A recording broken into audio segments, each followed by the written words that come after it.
On today's show, we're welcoming guest Rohan Chakravarthi and going to dive into some of the storylines from minicamp, OTAs, the offseason, and of course, what happens with the quarterback position moving forward. Remember, as always, you can listen to this episode on Spotify, Apple Podcasts, Google Podcasts, wherever you get your podcast from. Be sure to like, subscribe, and hit the notification bell so you can always be updated when new content drops. You're inside the Jonnydels Football Academy.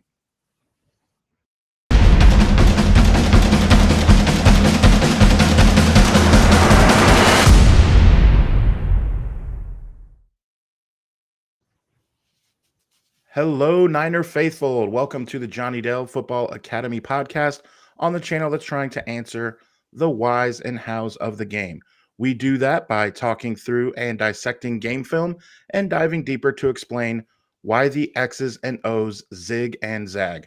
I am Adam Marino, as always, joined by Mr. Jonnydels. Today we welcome Rohan Chakravarthi, and before we get into everything, guys, we have to let you know, as some are already doing, we truly appreciate it. Hashtag JD49. What we are trying to do is boost the old algorithm. So please light it up. Hashtag JD49. Also, something brand new just this week.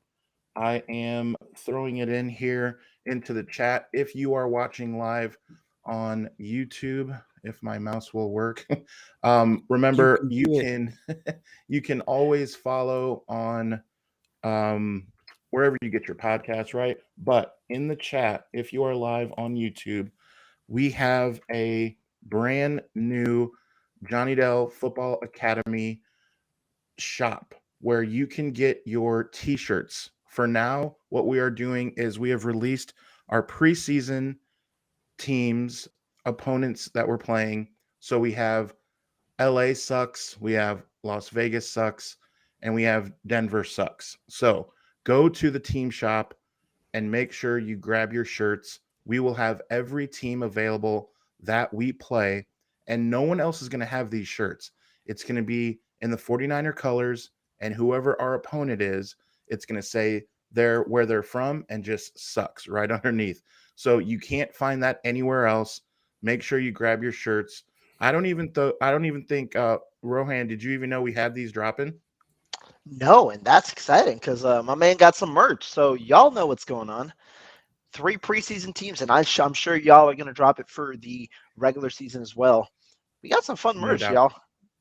Very And I cool. mean, So how's it going, nothing, man? nothing, nothing talks 49ers better than LA sucks. So you should go out and get that. You know what I mean? I did catch some shade for that on Twitter. Somebody pushed back and they were like, "Hey, there's 49ers fans in LA and they're not going to be down with that." And I was like, "Well, I mean, I sort of get that, but at the same point, the Rams suck. So, LA sucks." That's just I can't walk back from that one. You sent it in, and now we rolling with it. That's how it is. Yeah. Hey, when you sweep someone as much as we do, that's how it rolls. So, hey, I want to get started by asking you a little bit, Rohan, about how you kind of got started with everything, with all things 49ers. You are definitely one of the famous content creators. Thanks for being on. But give some of our viewers and listeners maybe the 2-minute spiel of how you got started, why you became so passionate about the 49ers. And I know Johnny and I have about 87 questions we want to ask you about OTAs and everything, as does the chat. So let's get into it. Yeah, I mean, you talking about myself. I am Bay Area born and raised and been here throughout my life. Obviously, a little younger than some of the other content creators that you might see out here. But about 2-ish years ago, right before the 2021 draft, is really where I got started writing. Looked out for a lot of opportunities, reached out to a lot of different companies and different platforms out there. And I was grateful enough that my boss, David, at 49ers Web Zone was able to offer me just a place to put my writing out. And at first, I mean, here's how I was thinking. I have a lot of 49ers thoughts. Don't really know what to do with it. And I mean, if I'm going to spend my time thinking about the team, might as well put it to use. So started up a YouTube channel shortly after that, started writing, talked about the draft, covered the draft that year because I'd done my own draft analysis on my own before. And so from there, I slowly grew into a bigger contributor on my site, led to a bigger role and things like that. And now, I'm trying to do as much coverage as I can for the 49ers. That's how that went. And then obviously was there at training camp. That's really when my YouTube channel and my Twitter following kind of grew a little bit more last year. And I mean, I love to engage with fans. I know a lot of people might not necessarily like that portion of it, just try and do their jobs as a journalist. I'm a journalist, but I also love to engage with fans, get their perspectives, integrate them with my own, and also share mine because that's really the best part about this business. And so that's a little bit about me. Just grateful for the opportunities that I've received, and also for guys like Jonnydels who have obviously extended their platform and been able to collaborate with guests like them as well. And I've worked a little bit with David Bonilla in the past as well. A really good guy to work with. He really does a lot to support the writers at 49erswebzone.com, which I know is where you've done a lot of your writing. He was always, I did a few writings there a few years ago, and he was always very supportive of that. And so I want to give a shout out there as well. And then that's great that you were able to have that avenue to really go, but you took advantage of the avenue. Some people have opportunities there and can squander them. I obviously did not take advantage of my opportunities down that route. I struggled finding like topics to write about all the time. I have to have that stimulation from somebody else. I remember I wrote one article that got flamed by people. It was in 2019. I wrote an article that George Kittle was the tight end that we thought Vernon Davis would be. And that got some serious blowback because it was happening right. Yeah, I did it right before we were going to play Washington that year, and Vernon Davis was playing for Washington that season. But yeah, but you've been killing it on Twitter and with all the writing and just good coverage of the team. So keep doing what you're doing, man. It's awesome. Appreciate the support, man. Yeah, we love it. So I want to ask a question first. I know Johnny has a few. And chat, make sure if you have questions for Rohan and Johnny, go ahead and ask them. I'll try and navigate those. My first question, Rohan, is um, as you are watching OTAs and the way that we 49er fans have to deal with OTAs is we have to nitpick because we talked Yeah. before the show. There's 40 days here where we have to nitpick because there's nothing else to do. So, not nitpicking, let's say, is there something that truly has jumped out to you that is not nitpicking, like, oh, this guy really planted his foot really well on that cut there? Not that, but real stuff that you're like, okay, this is worth actually talking about. What's the first thing that jumps out about OTAs? Couple of things for me. One, the way that I approach OTAs and minicamp specifically is I don't really look as much as what's the production on the field and things like that. Obviously, you want to keep your eye out for the risers, but the intriguing part for me is how are they talking? What's the difference in demeanor year to year, and how do they keep themselves composed in these press conferences? Because that's really the main access that everybody can see, be it Debo Samuel, Brandon Ayuk, and things like that. And so the first interview that really popped my eye, Brandon Ayuk, him, it seems like his confidence is at an all-time high, and that's good for him because he's essentially in a contract year, understanding that at the end of this year he's going to receive a pretty hefty extension. And not only is it that you hear about Ayuk, but you hear his own teammates, Debo saying you can't even guard him in a phone booth, Diamondo Lenore coming out and saying he's going to be a top 5 receiver, indicating maybe near all pro this year after the 1,000-yard season last year. And so different things like that, the build up with Brandon Ayuk, him obviously refining his craft, looking to strive for greatness. And the way that he talked, you could tell his confidence is at an all-time high. And you normally get this kick out of people when they're in that contract year. It seems like it's happening to Brandon Ayuk, and it's at the time where the 49ers want it best because this might be the most crucial year for their championship run, understanding that salary cap implications might come down the line for some of the core players in the future. Great to hear from that. And yeah, before I say my other take, what do you got about that, John D? No, I think that's the best news for the 49ers going forward is I've talked for a while that I felt like one of the biggest things that needs to happen for the 49ers to take that next step as an offense. People will talk about is the quarterback got to do this or quarterback's got to do that. And I've said we really need Brandon Ayuk to ascend to be one of those top tier wide receivers. He's a first round pick. And I never meant that in a disparaging way. It was always, I believe he can get there. I was just always feeling like I wanted to see just a little bit more. And down the stretch of the season last year, those last 4 or 5 games, I felt like he really was starting to grasp that role, that I am going to be the guy for receiver on this team. Debo is the Swiss Army knife. Christian McCaffrey was the Swiss Army knife. They're guys that can create big matchup problems for the defense, and are deadly with the ball in their hands. But when it came down to one-on-one versus the other team's best corner, they're in man coverage, bump and run, press coverage, whatever way it's going to be, that you can rely on Brandon Ayuk is going to win his matchup. That he is going to be that guy that tells the other team, you cannot play one-on-one man coverage against this guy because he's going to win. And that's what we started to see with Brandon Ayuk, and what was so frustrating with Brock Purdy's injury in the NFC Championship game, because it felt like that was finally starting to come to fruition. And I've been talking about this early on in the season last year, and people were acting like I was trying to defend Jimmy Garoppolo or something. And I'd say it doesn't matter if it's Trey or Jimmy or Brock, whoever's under center, I want to see just a little bit more from Brandon Ayuk. And I think the talk coming out from players is echoing that same thing, that's what you're starting to see out of him. If we go back to last season and people want to say, well, that wasn't fair to say to Brandon Ayuk, I say, well, why are they saying it this year?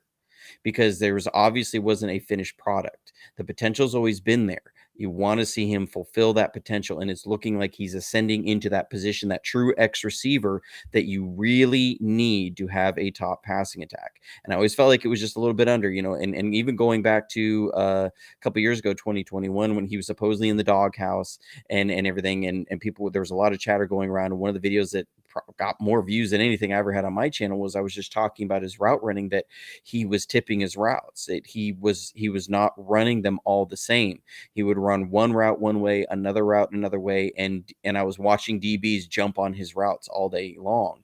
That was and that became a serious problem as it was going, and it started getting better as the season went on. And then last year was the year he I felt like he was taking more and more steps throughout the year, and he was being such a good blocker, being that true guy who cannot be covered one-on-one in man coverage is going to be the thing that suddenly, okay, you're the opposing team. If you have to double Brandon Ayuk, you are done against this offense. Correct. That's just it. Okay. And so that's why I say that is such an important role, because if you have to double Brandon Ayuk, you are toast on defense. And that opens so much more for the offense. And it doesn't matter who's playing quarterback and if they can throw the ball 60 yards down the field. They are done as a defense if you have to double Brandon Ayuk. So that's to, like, I agree that that's some of the most encouraging news and means the most for the team going forward. 100%. You had a second take. 100%. You had a second take, Rohan. What was the other one? So I talked about the two ways that I view, right, this OTAs and minicamp portion. One, the demeanor in which the players are going about their business, and Brandon Ayuk was a prime example of that. Two, every year there are these younger players that you slowly start to get a feel of a little bit, in terms of you hear little inklings, a little bit of a report that they might be a little above what their expectations were. And there are two players that are jumping out to me that I'm looking forward to validifying when I go out to camp this year. That's Jair Brown immediately, who, when Brandon Ayuk spoke, talked that he had about 5 interceptions, including a dropped one, in that first portion of OTAs. This was not even including minicamp, showcasing that the San Francisco 49ers are getting what they wanted out of Jair Brown. Production out of that safety position, especially in terms of a ball hawk, which is what they were looking for when they first initially drafted Talanoa Hufanga and reaped the rewards of last season, when they kind of transformed their defense players-wise to fit more of a mold of creating turnovers, which made a dramatic change with that defensive approach.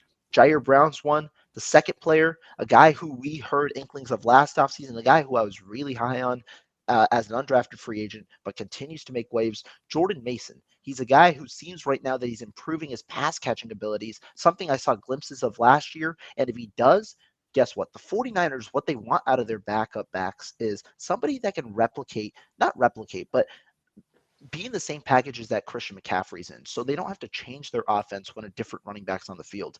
If Mason has the full package, can catch passes out of the backfield, can show some signs of blocking while also being a dynamic runner, it opens up the playbook for the 49ers when he's on the field, and it makes that offense even more dangerous than when he's just running and bulldozing and get 5.5 yards per carry. Those are the two players that I think right now are kind of on my mind heading into camp.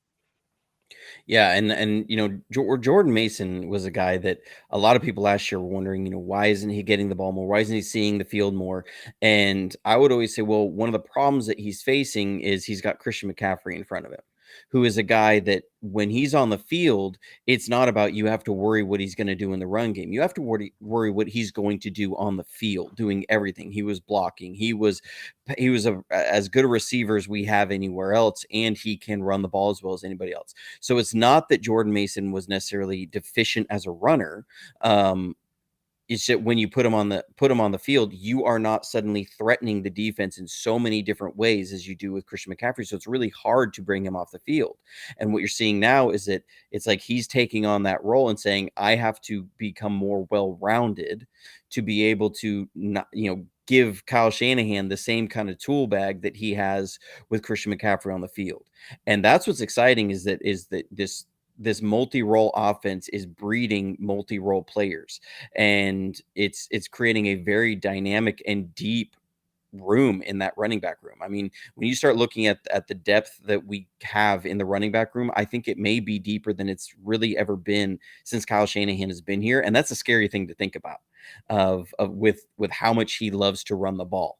Another thing that I really like hearing about with Jair Brown, is the ball production, and that's something that you noticed immediately when you looked at him coming out of college was the production of interceptions. What it was 10 in 2 years.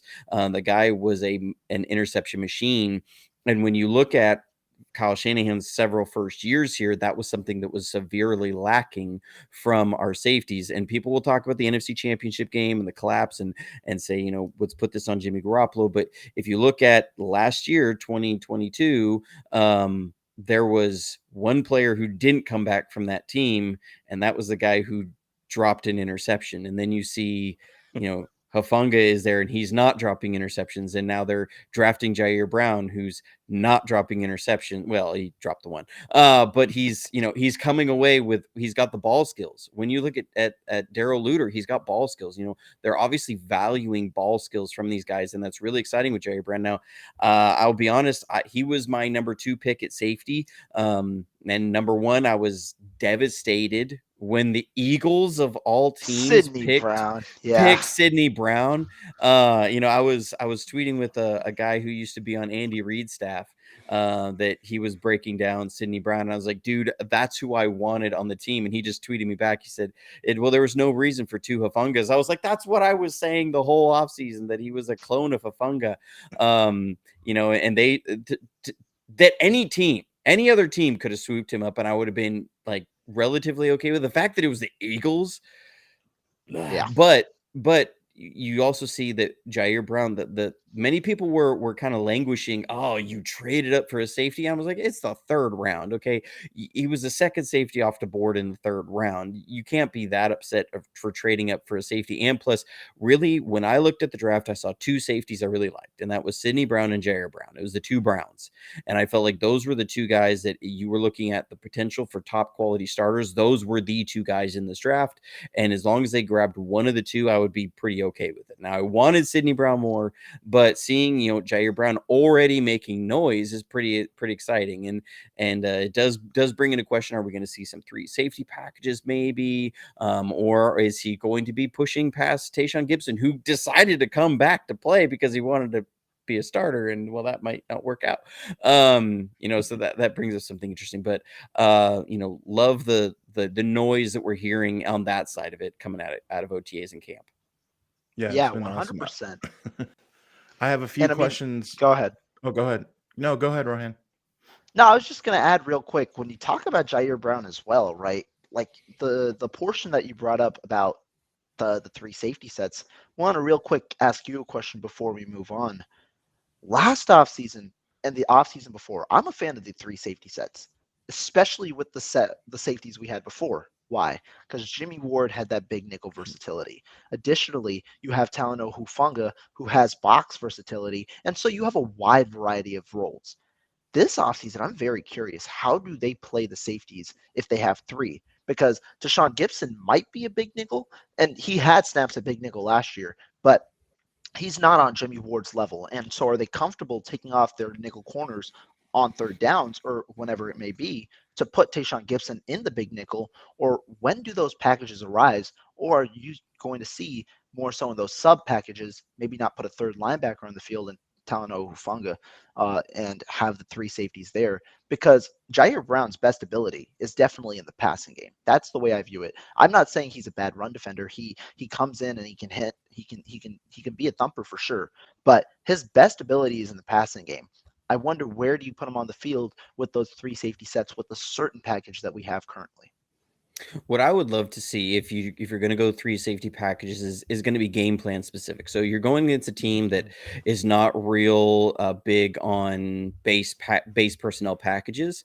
So they're not going to have a lot of 21 personnel. They're not going to have a lot of 12 personnel. They're very much a 3 wide receiver team. But bring that in on rundowns. So your 1st and 10, your 2nd and medium, downs where the opposing team is looking to spread you out possibly and then run on you. And so you you have Gibson and Brown as your deep safeties, and you bring Hufanga in the box, and you have him in that almost third linebacker role, and allow that. I think that gives you still a lot of good flexibility in coverage, but also a lot of strength in the run support game, and get your best 11 on the field. For me, I don't know if that our best 11 in a rundown situation is not going to be a 3 safety package. If Flanagan Fowles is our third linebacker, I'm going to say I'd rather go 3 safeties against anything but a base. We need to take on lineman sort of situation. If it's going to be the other opposing team is even in a 2 tight end set, I personally I'd probably feel more comfortable in a 3 safety personnel package than Flanagan Fowles on the field, just because I think he's such a liability as from a tackling perspective. I just have not seen a lot of quality tackling from him. Now, if it's Oren Burks, that might be a little bit different. That'll be an interesting thing to watch through training camp, and I think that's going to give Wilks something to really think hard about over the next 40 days. Of do we start looking ahead at this schedule, who the identities of our teams are going to be, and do we start trying to install some wrinkles like this to be able to throw in? It also brings up an interesting possibility for some of the blitzes he likes to run. He loves to play a lot of fire zone blitzes. So now if you're bringing the element of speed from your blitzing positions and versatility into zones, I think safeties fit that mold very well. And so that's another interesting caveat is, do we see these coming in with a lot of different interesting pressure packages? It is very interesting to me, and it'll be fun to watch what Wilks does with all of these tools. Yeah, excited to see new defensive coordinator Wilks after seeing some film from what the Panthers do, and just definitely excited. I want to get into a little bit about OTAs, but want to remind everyone that if you are tuning in later, not live, ask yourself why. It may be because you did not hit the notification bell on YouTube. So make sure that you are subscribed and that you hit the notification bell so that you know when we are going live on YouTube. You can always also like and subscribe, leave a 5-star rating on Apple Podcasts, Spotify, Google, wherever you get your podcasts as well. Today, we are excited to be talking with Rohan Chakravarthi. And Rohan, I wanted to ask you a couple more things about OTAs. And I know we're going to get into the quarterback position a little bit, but before we do, what other storyline do you think is going to stick out as we move forward? We mentioned Steve Wilks, and we mentioned, this defense is not a baby defense. They have already been through it. They are battle tested. They have shown that they are a legit force, right? So is it something where, hey, we're looking to make sure that he doesn't disrupt too much, or some of his schemes that he doesn't change up too much, or is it, hey, we're locked and loaded, he's on board and we're good? Or do you think, and again, we're under the microscope here, does that become something, or what do you see from Wilkes so far in the defense? Yeah, I mean, overall, Wilkes, right? A guy who has a defensive background. We've seen him work with the young guys. We've seen him work with Ufanga. We've seen him work with Jair Brown and some of the cornerbacks as well. And so, I mean, I think that there are going to be a couple of intriguing things when it comes to Steve Wilkes. A lot of people have been very, very high on uh, uh, the Wilkes hiring. And I'm not saying that I wasn't. I like the Wilkes hiring because it brought a guy of experience and it brought a leader to the room. He's been a head coach before, experience and leadership to the room. But here's what I'll say, and I'm curious what you gotta respond with, Johnny Dell, on Steve Wilkes. I think the two things I'm gonna look at the most. One, Steve Wilkes, he loves to blitz, like Johnny just said. He loves to blitz, and he's absolutely going to blitz more, in my opinion, if he's able to implement some of his likings in the defense. I don't know if I like this 49ers team blitzing more, understanding the firepower they have in that front. Well, it's a front four, but really with that three-headed monster, I don't know if I like the 49ers being as aggressive as they are, understanding how well the defense played last year. There's a difference between blitzing a lot and the well-timed blitzes that D'Amico Ryans dialed up last year that really was great game planning and just caused a wreck in opponent offenses. I wonder how big of a change that makes, that Wilkes makes from last year to this year in terms of the blitzing, and does it negatively impact the 49ers secondary? Because I thought the 49ers secondary worked really well last year, but it also is, of course, due to a solid defensive line and really good play calling in regards to blitzes on certain downs. And so that's one thing that I point out with Wilkes. And the second thing is he is sitting up in the booth, and I don't think many people think that that's going to be a big deal. But the 49ers and that defense have been accustomed to the energy that they've seen from defensive coordinators on the sideline. I think that that's an added element, and Wilkes will be up in the booth, obviously with the more methodical kind of approach in that regard. I do wonder, does that have any sway on the early season portion of the game? That's big. So, yeah, love a lot of the response. I missed a little bit of the beginning. I had somebody walk into my office. They did not realize I was on a live podcast. It's live content, people. That's just part of the game sometimes. Yeah. Was not expecting to see somebody come around the corner. I heard him. You may have heard him on the microphone going, "Hello." Was not expecting that. But here we are. So I'll catch up with with the little bit that I missed about Wilkes. Some differences I think we're going to see from Wilkes. One, the overall coverage structure is going to be very, very similar. And I think that was one thing that very much led to and was attractive about him as a candidate to fill the roles after D'Amico Ryan's left, because you had the same sort of coverage rules and structure from Saleh to D'Amico Ryan's. And the one thing that they didn't want to do was try and kind of reinvent the wheel, or change horses in the middle of the street, as Tower Power said. Good Bay Area band if nobody else knows. Anyways, give me a number one in Tower Power in the chat if you know who Tower Power is. They're the Oakland Stroke. But anyways, that you don't want to end up changing up a lot of that. Where the differences are is that he doesn't play zone as much as D'Amico Ryans. Now, D'Amico Ryans, you could say that about any other defensive coordinator in the league. D'Amico Ryans played zone more than any other defensive coordinator that we had. Now, some of that was because we just weren't as good playing man. I think that was an area that we struggled with a little bit, sometimes from the nickel spot, whether that be Jimmy Ward, especially early in the year. He struggled to win man coverage a few times, and that's also him trying to go back and play a position that he really hadn't played in several years. Or being when we had a plethora of injuries and you have guys on the outside that aren't necessarily holding up in man coverage as well. I think when you see the draft of Daryl Luter, that's a big indicator of where this defense wants to go, and the signing of Isaiah Oliver. Daryl Luter is a prototypical man coverage corner. Okay, he's got that length for disrupting guys. When I saw him at the Senior Bowl, that was the thing that stood out the most, is his ability to cover one-on-ones in the drills. Now, when it came to some of the coverage matching ideas in zone, he wasn't as good at those. Those were obviously some concepts he wasn't as familiar with and wasn't used to identifying. You could see him struggling a little bit with that, and the coaches kind of working with him on it a little bit more. So that's something he'll have to learn at the NFL level. I believe he's going to be a red shirt year guy. Where he starts to fit later down the road, I'm not 100% certain, but I think that's a pick that very much speaks to where Wilks wants to go. When I watched Carolina's film, I see that a lot of times zone coverage was very similar to what we do. A lot of early downs were very similar to what we do. There was more man coverage played on those like second and mediums, third and mediums. And then the pressure packages were different.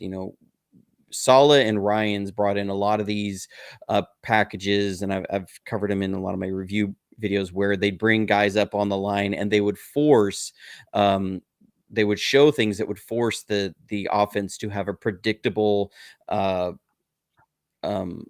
protection call. Okay.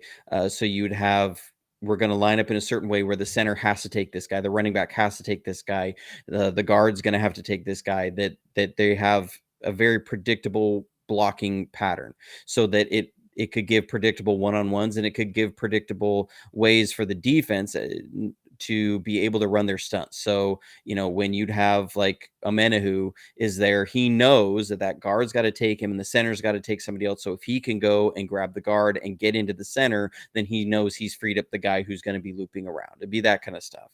So it was very much the defense knew exactly who was going to be blocking, had the blocking assignment on them, and it forced the offense's hand from a protection standpoint. Where Wilks is a little bit different is you see a lot more, we're going to bring up some guys and have other guys back, and we'll swap out. Some guys who are up are going to drop, and you're going to bring somebody who's backed out. Or we're going to bring everybody up, and wherever you slide to, we're going to drop them back so that you have guys that are blocking grass. And we're going to be bringing guys off the other side, but it's dependent on what happens post-snap by the offense. And so you're seeing a little bit more of that with a lot of fire zones play behind that. Now, when he plays man coverage, it tends to be a 7-man coverage. You're going to have safeties helping either over the top or in the middle, and you're going to see very much a 4-man rush in man coverage, where he really, when he blitzes a lot, it's a lot of zones. Now, it isn't always the same kind of zones. We would play a lot of matching zone underneath, where like Fred Warner would be responsible for the number 3. You're not necessarily going to have that as much. You're going to have you're going to be in the middle hook zone, and the first player to threaten your zone is the one who you take, whether that be the number 3 or the number 2. It doesn't really matter. So, it's going to be a little bit different from the blitz packages. And I think he's talked about that in the press conference, of bringing some more tools to the toolbox. And that's what he's talking about, is bringing some different blitz concepts there to be able to bring more pressure, and be able to bring pressures that bring more guys unblocked, is what he's really trying to do. Not just create one-on-ones for Nick Bosa, or create one-on-ones for Eric Armstead, or create one-on-ones for Javon Hargrave. It's going to be blitzes that are meant to bring guys unblocked and put immediate pressure on the quarterback by, post snap, reacting to what the offense is doing. That's the biggest thing I'm going to see a difference on. When you said, Rohan, really got to me just now, or when you said that Wilks is going to be up in the booth, like, I did not think about that, man. And like, you always saw, when you're watching the game on TV, you got to know the 49ers defensive coordinator when you're watching the game. And I mean, like, even if you're a fan of the other team watching, you would always be like, well, who's that guy? Well, that's our defensive coordinator, because they were so fired up, and the camera would always show them, and there'd be like 4 or 5 guys giving the high fives. And I do wonder, like, who is going to be that hype guy, like, on the sideline, that the players are going to show love to when they do have a blitz that works out, or they do get a turnover and things like that. And I did not think about that, and I wonder if most of the fans did. Chris Do you Kasurik, think man. it affects? I think Chris it's going to be more Kasurik's gonna be player the hype man. accountability. We'll see. I think it's going to be more player accountability. They got to do it for themselves. Yep, I think Warner it's can get those guys going for sure. I think But it's going to Costa be the Rica's, madman. yeah, he a Costa madman Rica. for It's got sure. to be. All right, are we ready to talk quarterbacks? I mean, I feel like it's time. We've been in 35 minutes. Let's Let's do it. start with what was your take originally when you saw on Twitter or the notification came through on your phone, Sam Darnold? What was your original thought? Not that surprised. QB3 needed a QB3 because, well, initially not that surprised because it didn't show the contract. So I just see Sam Darnold on a 1-year deal. I see Sam Darnold on a 1-year deal. And so initially I'm like, yeah, I'm not surprised at all. The 49ers, it's been clear they needed a quarterback number 3. I saw earlier in the day a lot of back quarterbacks were already off the board on somewhat bigger deals, 2 years 11, 2 years whatever it was, and things like that. So wasn't that surprised understanding the 49ers were likely going to carry 3 QBs again just because of the uncertainty around Brock Purdy at the time. And also, you need some guy to likely compete with Lance in camp.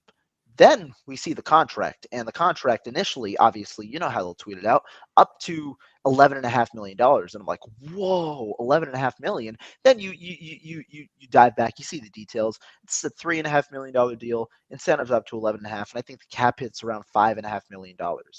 Overall, the way that I looked at it is just an insurance policy, and my initial thought was a hedge on both Lance and Purdy.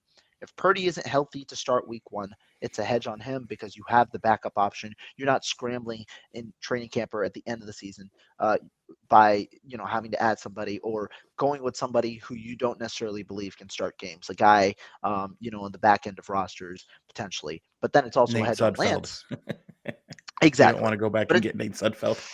I mean, you might be a system fit, but all that. But you wanted somebody that you thought could compete, and then a hedge on Lance, obviously, because Lance is the guy who is the biggest unknown of the 3 commodities. Darnold has experience, hasn't necessarily looked good in experience, but he has it. Purdy, the best of the bunch in terms of what they've done with the 49ers. Lance is the unknown commodity. So, even if let's say Purdy isn't healthy, you don't know what you have in Lance. You have a guy who you believe can likely win you a couple of games before you shift back to your original option. Or if Purdy is healthy, you have a guy who you can compete for the backup's job. So I thought it was a hedge in a way on both, but more so as an insurance policy rather than a real competitor for the backup job. Yeah, I think I felt the same way when I saw Sam Darnold. I was like, okay, Sam Darnold, not surprising. He's not going to have a ton of suitors out there. Has not really been a guy drawing a lot of attention, for stellar on-field play. But then that contract came out, and it was more than you would expect from a number 3 quarterback. Most of the time that number 3 quarterback, you're going to be looking at a guy at a vet minimum, kind of range, and maybe 2 million a year. And at 3.5 million a year, it did make me raise my eyebrows a little bit and go, that's a little something. And the more I've thought about the situation, I feel like we're not 100% sure which direction the 49ers are going to go, because I feel like there's 2 avenues that they could take. One is that Brock Purdy is our guy going forward, and we expect him to be quarterbacking for us within the first month of the season. And if that's the case, I think you see Sam Darnold starting week 1 if Brock Purdy is not available. If they're expecting Purdy to be there week 3, week 4, even week 5, I think you're probably going to see Sam Darnold. The reason why is just because of the talk that we finally heard them admit late down the season last year of the struggle of trying to transition the offense from Trey Lance to Jimmy Garoppolo. And then the ease of transition we saw from Jimmy Garoppolo to Brock Purdy is because it affected the run game so much more. Of now you're not having all of your runs with this quarterback read and option baked in, and it's changing, and it's not changing the timing, and it's not changing the rhythm of play calling for Kyle Shanahan.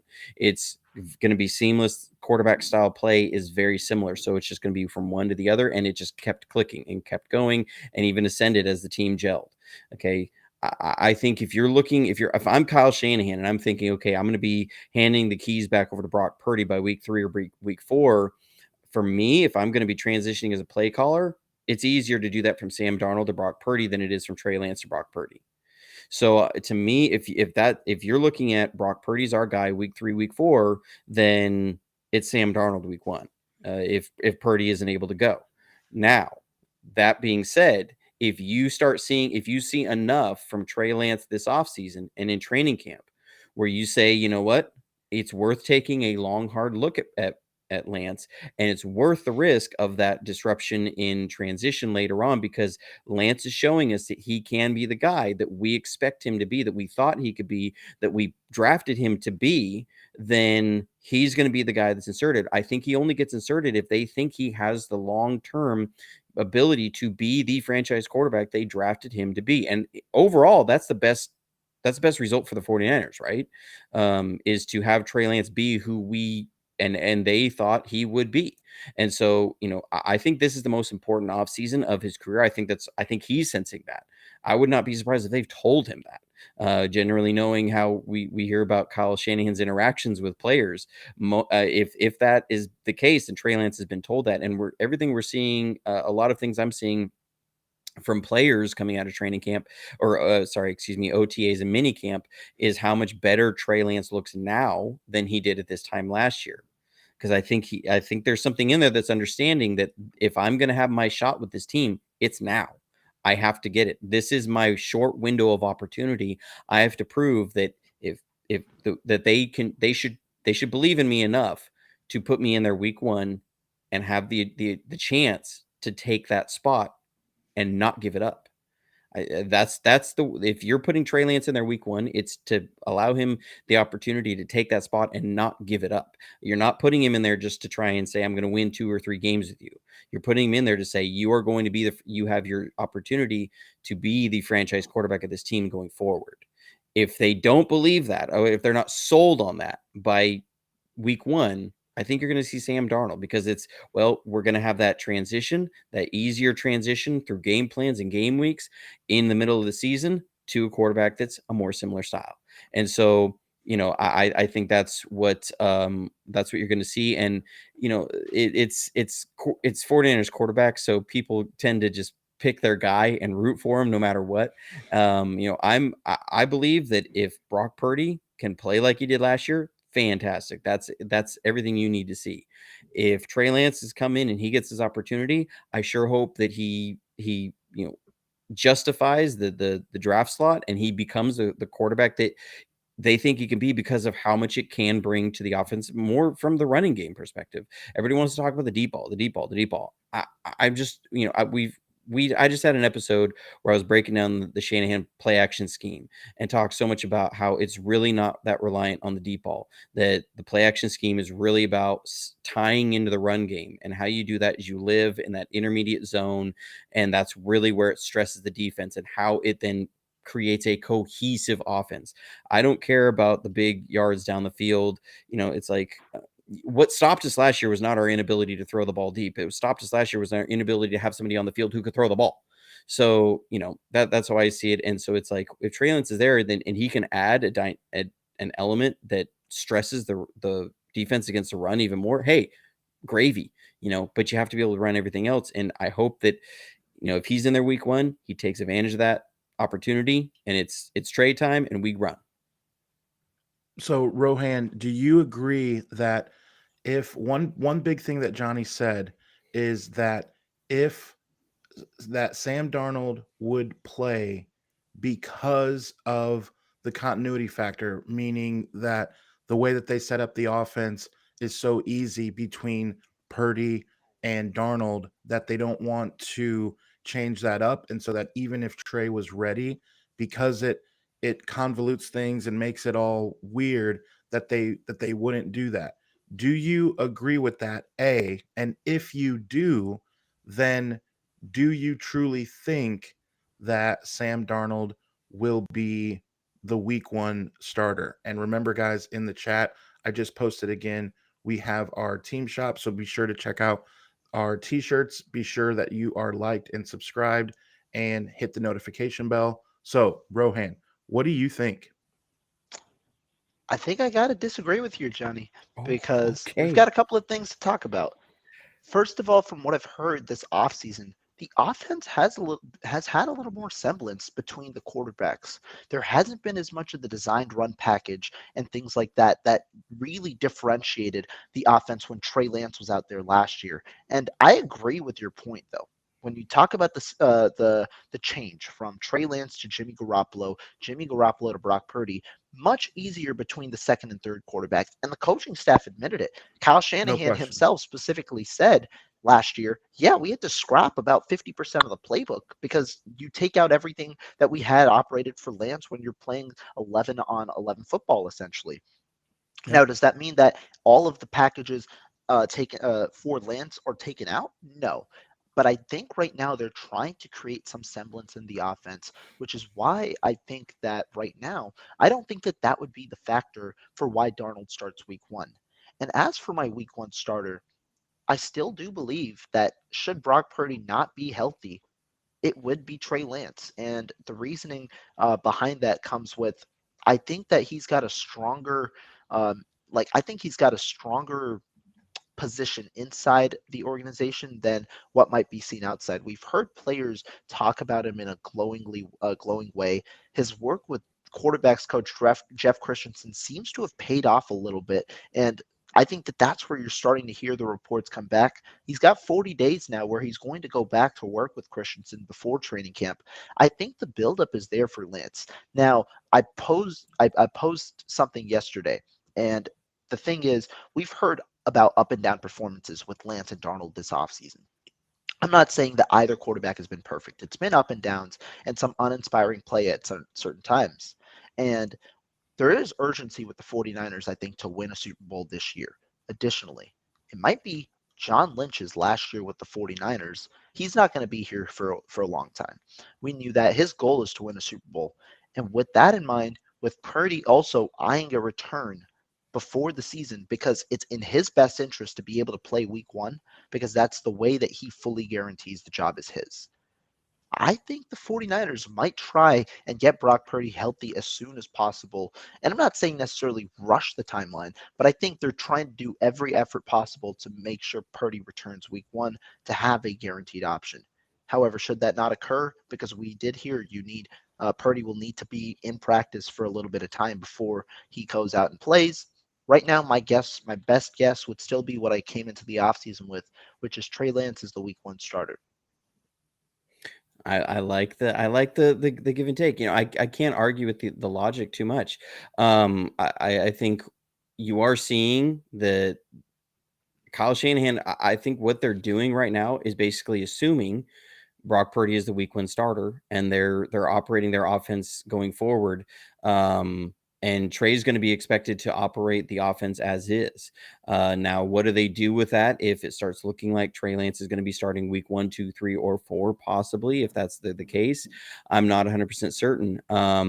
I think they are Kyle Shanahan. If you actually follow him, he does tend to have like PTSD from some of these different things that go on that burn you really bad and that cause severe headaches as you're going forward. And tends to be things that they shore up. We're seeing that with running backs, and we're seeing that with these positions players. That he had these dreams for it, and then I remember several years ago, it was 2018. He had Jerick McKinnon, and it was this plan for this very much positionless running back sort of thing. And then McKinnon tore his ACL days before the season opener, and Kyle Shanahan talked about that later, how hard that was for him to transition just offensively, because he had so much of the offseason was built around this idea of how he was going to use Jerick McKinnon, a lot like what we saw Christian McCaffrey, and that was scrapped days before the season opener.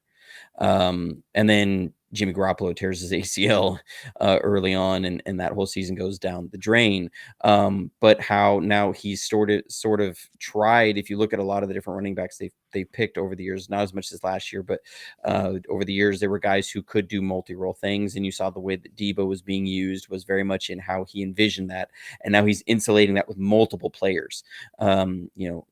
I think he's going about the quarterback position the same way, that he's starting to insulate it and saying, look, we've obviously had a problem here having quarterbacks stay healthy all year and then having to kind of make things up on the fly and switch on the fly. We're going to run this offense. Every single quarterback's got to run this offense the same way. And I'm not a big person as far as from what you hear on the reports of how guys are performing, quarterbacks are performing at OTAs and mini camps, and the statistics of, they've gone, this, their completion is this much or on that much. I don't really get that much into it just because we don't know what the offense is trying to do. We can't see. Like, I'm a big film guy, as everybody knows. So if I'm not able to look at the film and say, the receiver didn't run the wrong route for certain, then I can't say that yes, this is a quarterback problem. There can be a lot of things, and there's a lot of new moving pieces in there. There's a lot of new moving parts. Quarterbacks are trying different things.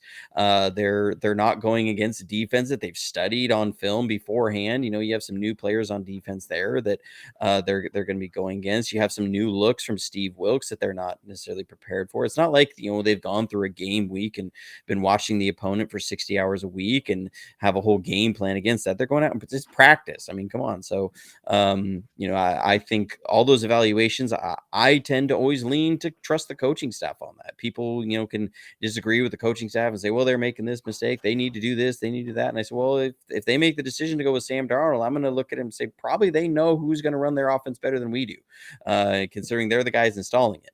And it's not always the case. Sometimes you see teams make mistakes that, and the backup does better. We're looking at you, Jets. But there's different times where most of the time, I'm going to, especially with this offensive coaching staff, I think they've earned enough trust as far as production on the field, from the offensive side of the ball, especially down the stretch last season. I mean, come on, we're scoring like 32, 33 points a game the last bunch of games down the season. I mean, you can't ask for much more than that. That's leading the league in about every category. So, where they go with it, I'm going to trust that. And I think that this is a season that, if you look at a season where I'd feel okay no matter who's starting, yeah. I feel, if the coaching staff believes in Trey Lance enough to start him week 1, I'm going to feel great. I'm going to feel great about the 49ers and the quarterback situation. If they feel comfortable enough to where Brock Purdy's in their week 1 and they feel confident in his ability to be healthy, great. I feel great about the 49ers quarterback position. If it's we don't think Brock Purdy is going to be ready till week 7 and we're starting Sam Darnold week 1, I'm a little concerned about the 49ers quarterback situation. I think that's the only situation where I am truly worried. But if it's, Brock's going to be here week 3 and Sam Darnold's going to hold it down for a couple weeks, I'm feeling okay about the 49ers quarterback situation. I think in most situations, I'm feeling pretty good about our quarterback situation. So, Rohan, a couple more questions before we get you out of here with a few more questions. I want to know, can you let let everyone know the best place that they can find you and what stories you're working on, that kind of thing? Where can people find you?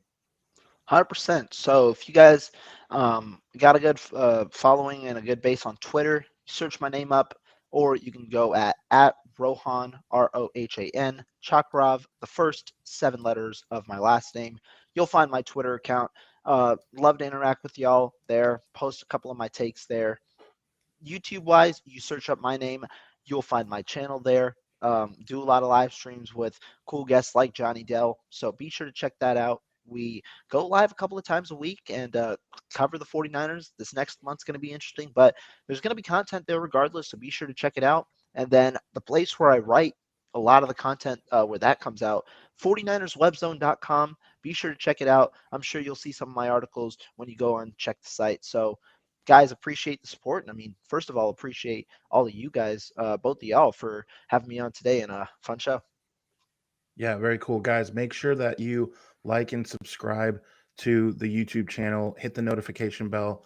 Again, we definitely feel the same, that we love to interact. And so we always want you to not only subscribe but to hit the notification bell so that you know when guys like us are going live. There are plenty of great content creators. We are buddies with them all. There's no one over the other. View them all, subscribe to them all, but hit the notification bell and hit the algorithms. Help grow these channels, because guys like these two work really hard at their craft. I just always get a front row seat into navigating and to listening and I'm just a big fan as well. So make sure that you are following, liking, subscribing, doing all the things in order to grow the channel. So, couple questions. I want to know personally, who was one of your favorite players from the first team that you remember growing up as a 49er fan? And who is your I live in Indiana, which means the White Sox are on TV a lot. And there was Hawk Harrelson, who always had his pick to click, and he would say who he thought was going to do well in this game. So I want your pick to click for the season. Who is the guy that you think can be more of an X factor? And the reason I say that is I look at Debo's interview where he just simply said, "Boy, on film, I cannot show that crap job of a film." I like that he said that he's owning it. And like, if it was me, boy, watch out for Debo because he's not resting on what last season was. So just for an example. So Can give I jump in us, on that for a sec? yeah, Go for it. So I just want to give some big props to Greg Pinelli because he did a show with Eric Crocker. It was shortly after the Chiefs game, and he, if people don't know who Greg Pinelli is, he's been Josh Allen's quarterback coach. Okay, and he was doing a show, and it was going to be about quarterbacks, and people were dunking on Jimmy Garoppolo, and he just said, I just want to show something here and bring up a point that Debo Samuel is not doing well. He goes, Debo Samuel has some really poor effort, and some of the stuff that he's putting on film is not up to what we would expect. And on that show, I remember I was very intrigued. I tuned in. He said he sent some of the clips to some guys in the NFL, some receivers in the NFL across the NFL.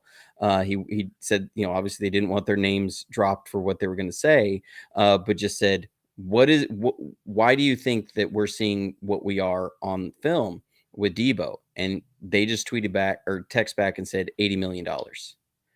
And and he was just talking about the lack of effort, especially on plays where Debo didn't think he was going to get the ball, where he's running a clearing route or something that he wasn't even running full speed. And people got real mad at Greg in that show. I remember watching it, and the comments were just full of people flaming Greg for how dare he say something about Debo, and that it was all Jimmy Garoppolo's fault.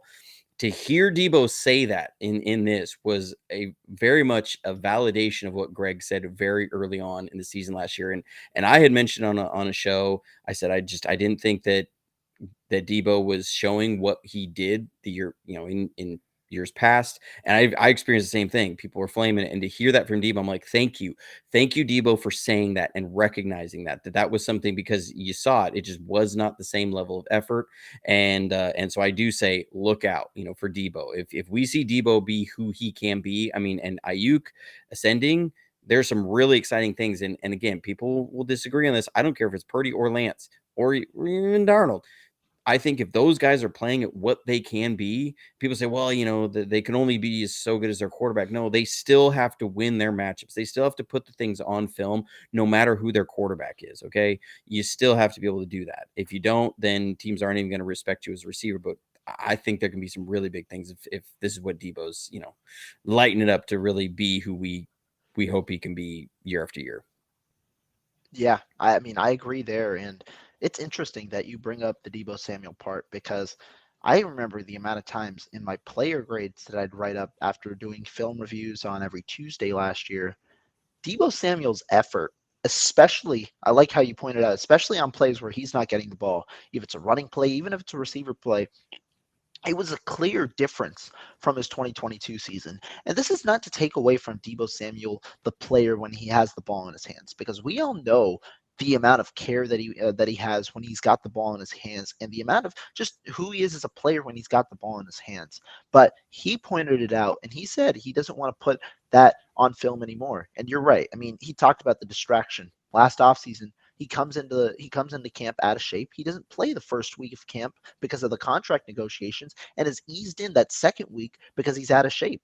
And so, there are a lot of different factors coming into the season, and obviously leads to a sluggish start and a sluggish just a sluggish season overall with only 600 yards. I think it was 632 yards receiving from Deebo Samuel last year, well below the 1,405 yards that he had in 2021 when he really broke out. And so you see the motivation. Another factor, it's not a contract year for Deebo Samuel, but it's a crucial one in that the 49ers could elect to move on from him in a trade via post June 1st trade this offseason, understanding they've got some cap situation things that are coming up.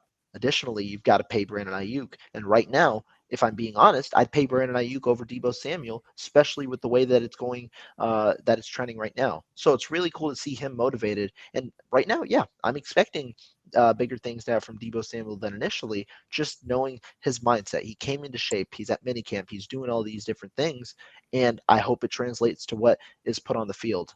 That's a good name. The second name that I'll give out, Drake Jackson, for the reason that the 49ers have three dominant defensive line players. But we saw last year that even with the dominance on the defensive line, it was a little bit of it's not that it was subpar, but it was below the expectations of the years past when they had really dominant defensive linemen. One ask of mine going into this offseason, I think the 49ers should prioritize three down defensive linemen. And they got one who can play three downs. I don't know how much he will in Javon Hargrave, but a guy who can rush the passer very well. And even if you don't have him in on rush downs, you've got a plethora of depth at defensive tackle. What you don't, though, have is plethora of depth at the defensive end.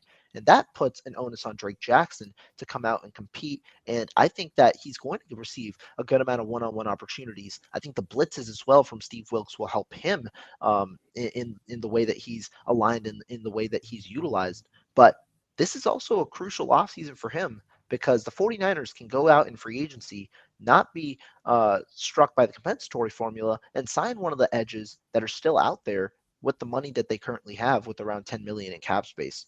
Wouldn't be surprised if they do that, although there's a strong belief in Jackson this year. Let's see if it can hold up over a 17-game season.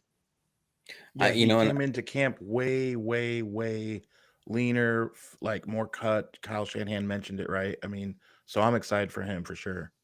and he added a good bit of muscle. I mean, that was one thing that Yeah. they had talked about near the end of this season was just that he got wore down and was lacking in strength to stand up, and especially over time. And I love that the Drake Jackson, if he works out to be, then that's what they were absolutely hoping for. Second round pick, redshirt year to be that explosive guy. The 49ers love to redshirt guys. They love to draft guys not for the need this year, for the need next year. We see that with the Jair Brown pick, right? They're picking him to be the starter when Gibson moves on, when Tayshaun Gibson is not there. But he's ascending. So that's a plus. That was Hufanga, right? That Hufanga was there for when Jaquiski Tart was going to be moving on. That was a total win by the organization.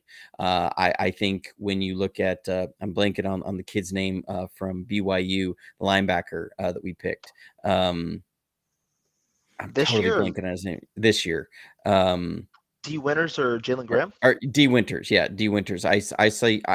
I would not be surprised if he's the future replacement for Dre Greenlaw. I just don't think we're going to have the money to replace Dre Greenlaw or to re-sign Dre Greenlaw. And you look at their body types; they're almost identical. I mean, they're almost twins. They're nearly the same height, nearly the same weight. Their 40 times are nearly the same. That they're very similar players.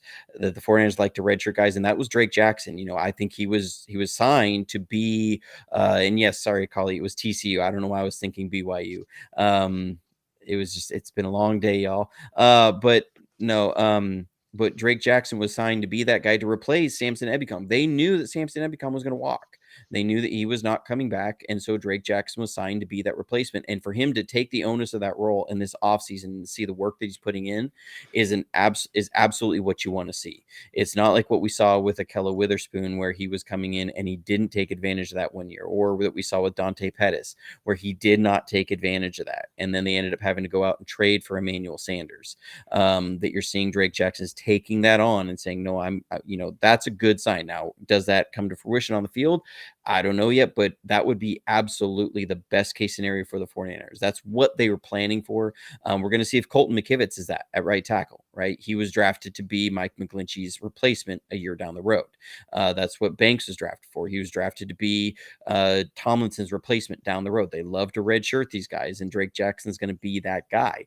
And so, yeah, it's very much if he's that player and looking like he's going to be that is an absolute win for the 49ers, and you're going to see that open up so much more of the opportunities for Bosa and Armstead and Hargrave.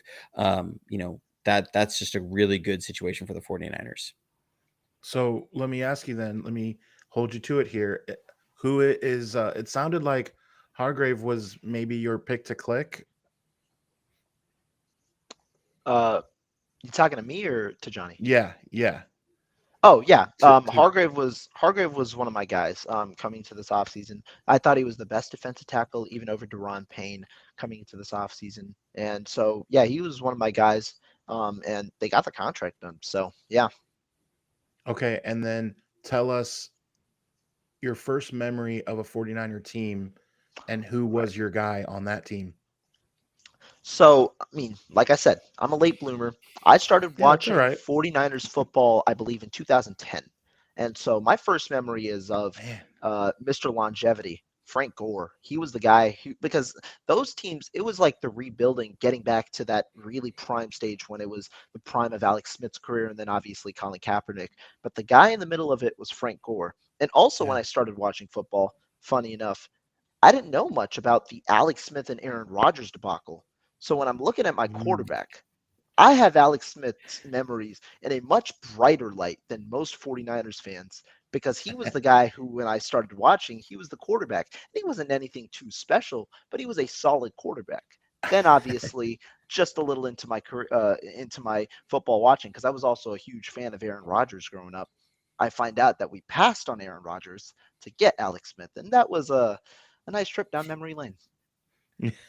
That's a wonderful way to put it. At that age, it's an interesting way to think of Alex Smith, though. It really is. As you said, you're a little bit younger. Like Johnny and I do not carry that same sentiment just because we did know how it was set up. But if we were young at that time and didn't understand, it would have a whole different psychological view of those guys. You're absolutely right. That's very interesting. I've never thought about what somebody's perspective would be on Alex Smith if you didn't know anything about him before 2010. But it Like makes sense. that blows, but that totally does, and it's so interesting to think about because I'm old. I was born in 1984, and so for me, I'm Alex Smith's age, so I remember when we drafted him very very well, and knowing the first 5 years of all of the struggles that were there and the we want car chants And the different and coordinators, yeah a different and the coordinator every year. debacle with Mike Nolan and him having to trying to go back in when he had a separated shoulder and playing these games and looked so horrible, and his shoulder was so messed up and he's throwing the ball that he actually caused him to strain a tendon in his forearm and or muscle in his forearm, and all the issues of that, and then having surgery the next year when Mike Martz was with the team, and JT O'Sullivan, who's now got a great YouTube channel but was a really struggling quarterback with the 49ers. He was playing. Most people forget that JT O'Sullivan got benched with us because he had 22 turnovers in 7 games. He was averaging over 3 turnovers a game. So that's a fascinating perspective. I love it. I absolutely love that. And it's Frank Gore. I mean, that was the second jersey I ever bought was actually Frank Gore. Actually, I didn't buy it. I should say I say I bought it, but it was actually some friends of mine in college who were Seahawks fans bought that for me for my birthday because they knew I was such a big 49ers fan. Was the Frank Gore and the old Cardinal red jerseys before they brought back the cherry red. Which Yeah. many people remember the Cardinal red. For me, I would have to say that the first team I really, really remember was the 94 Super Bowl team. And a guy for me, it's going to be surprising for some people because of the legends that were on that 94 team. For me, it was Ricky Waters. It was actually Ricky Waters for me. Something about him as the running back there and what they were able to do with him, and on that season, I was a big Ricky Waters fan, and so I was always ever since he left the team, I was always hoping they were going to get a guy to replace him, and that's why I was in the early 2000s. A guy that some people may remember from one season was Charlie Garner, and he reminded me so much of Ricky Waters, and so I really appreciated Charlie Garner in there, which most people don't know that before Frank Gore set the single game rushing record with the 49ers, the previous owner was Charlie Garner. He had 202 yards in a game against the St. Louis Rams. I almost said LA Rams, but it was the St. Louis Rams. LA sucks. LA sucks. But yeah, my guy was Ricky Waters, a little lesser appreciated guy among some people. So but I got one person who's all about the Ricky Waters. So we're gonna throw it up there. Yeah. My wife, it was Frank Gore, but really for her, it was Patrick Willis or Vernon Davis. She got a Vernon Davis jersey. So yeah, very cool. I have to go with Steve Young, as I am left-handed and just was enamored with him after Joe Montana. So yeah, we really want to thank you, man, for coming on the show. Thanks to everyone in the chat who kept the algorithm going, asking great questions, following along with us.